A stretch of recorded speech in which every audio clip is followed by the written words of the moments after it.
which one for today?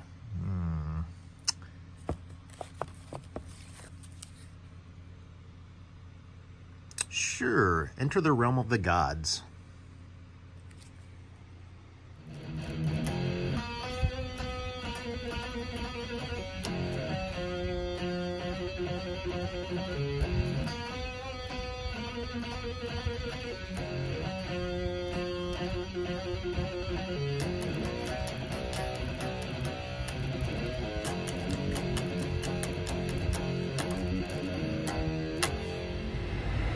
Alright guys, what is up?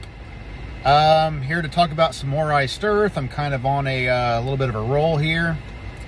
This time I kind of want to dig into, you know, stuff before the first album. And specifically today I want to talk about Enter the Realm, their original demo. Although I wish so bad I actually owned it on tape, the actual original, but I don't. I know there's some people I've seen online posting their copy, and that makes me super jealous. But the best I can do is I have Enter the Realm of the Gods, which is pretty cool.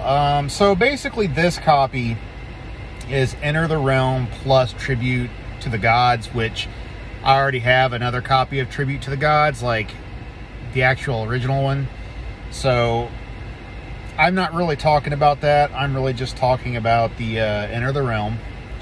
So, yeah, let's take a look at this package. You know, I think I've only really opened this up once to rip it onto my phone, and I still even got this little little thing here. That's kind of cool. I kind of like to keep my stuff intact like that if I can. Again, it's a little mini LP, which is kind of cool. I just don't like these little digipacks. I'm sitting here looking at it, and there's dents on it. God knows what. I bought this new, and seriously, just coming to me in the mail, and then sticking on a shelf and opening it maybe 2 times now, counting now, and it's already got dings on it. I hate digipacks for that. Stupid. But, album art's kind of cool. There's the back. Back just kind of looks like Tribute to the Gods, sort of. It's pretty neat.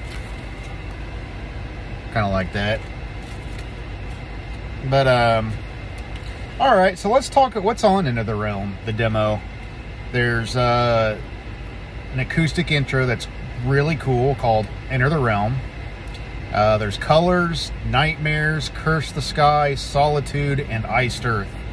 And anybody who knows anything about old Iced Earth, Colors, Curse the Sky, Solitude, and Iced Earth are all part of the first album. So the only thing different here is Enter the Realm and Nightmares.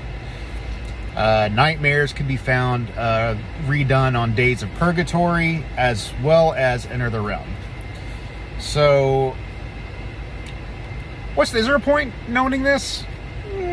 I mean, I guess if you're just a collector and you're interested, it's pretty cool to have. I really liked hearing just, you know, the demo that got them known, got them signed.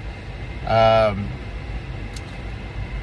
mean, it's a pretty good demo. There's actually some things I like better on the demo, and there's some things I don't like as much about the demo. So let's go track by track. Enter the Realm is pretty much the same on Days of Purgatory. Colors. You know, Color sounds pretty impressive on here. The biggest noticeable things, I feel like the song's a little more sluggish, a hair slower on this one.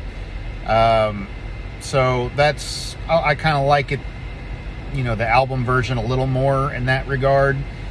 But production's still pretty good, but you could tell it's not the definitely not the top budget for Morrisound for sure. The vocals are good. For, you know, we're talking about Gene Adam here, so we all know that if you've watched my past videos, I'm cool with Gene Adams' voice. I know some people are not a fan, but I personally, he grew on me. he sounds pretty good on it. There's times where I actually like what he did on this demo a little more than what he did on the album, just a little bit in some areas, not all. But yeah, so Colors pretty much is the same for the most part, only a little slower, a little more raw. Nightmares sounds pretty well like the Days of Purgatory one, only on here he does do some extra screams that are not present on the Matt Barlow version, which I kind of like the screams, but you know, with or without, it really doesn't hurt or help the song really. It's just a minor difference in my opinion. But yeah, the song's really good. As I've stated before, I kind of wish this song was on the first album, but hey, you've got two versions of this between this and Days of Purgatory, so nothing really to complain about. Curse the Sky, one of my favorite songs off the first album, and I will say the album version is much better. I don't know if this one quite feels as like sluggish like I thought Colors did, but this is the worst I think I've ever heard out of Gene's voice between this and the album. He's incredibly flat a lot in the beginning clean part. Yeah, it's a little rocky. He's saying it so much better on the album. And honestly, everything that's heavy on this album, he really sings really good, but this clean part, not so much. But so yeah, it's pretty much just Curse the Sky other than that. I mean, Solitude, again, pretty much just Solitude from the first album and Days of Purgatory. No difference. Then Iced Earth. This one might feel a hair slower maybe than the actual version. Maybe not. Might just be my the way I perceive it when I listen to it on here.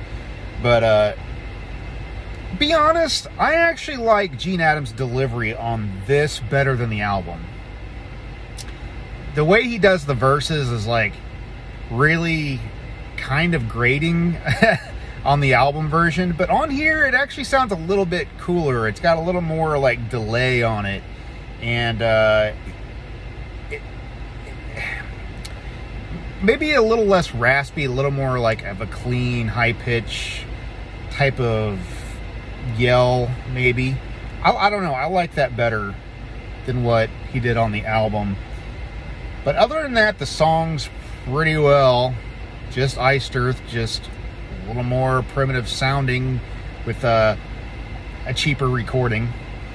But honestly, it's a good demo. I kind of see how this demo got them signed. I really do. It's, especially for its time, the late 80s, there really isn't anything quite like Iced Earth. I mean, Iced Earth you can kind of say is a mixture between Iron Maiden and Metallica.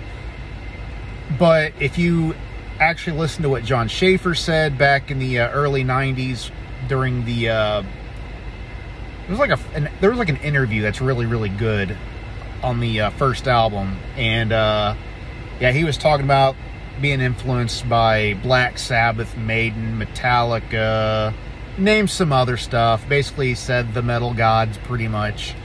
So yeah, that's worth watching too, by the way. I'd really recommend you finding that on YouTube. It's pretty neat.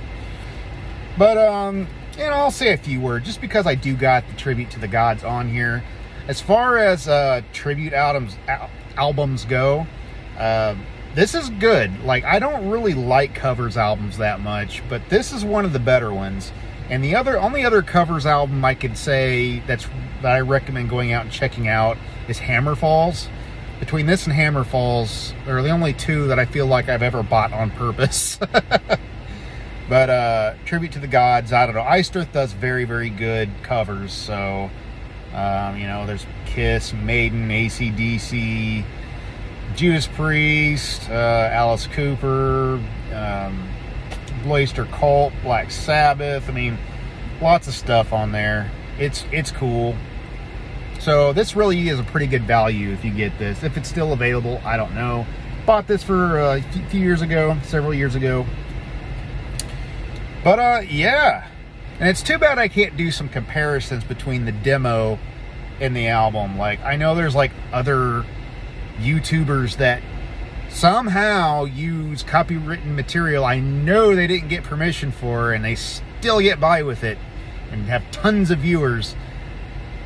I don't get it, but you know, one YouTuber I really watch a lot and kind of get some influence from is I think it's called Metallic Geek now. He's just basically a Metallica, like, he pretty much puts Metallica under a microscope and talks about them. Andrei Vasilenko, he's also from the Ukraine, so, you know, if you stumble across his channel, pray for him, give him some good words, support him. I know what those guys are going through. And he's still making videos too, so very cool. But anyway, that's all I've got to say today. Stay metal.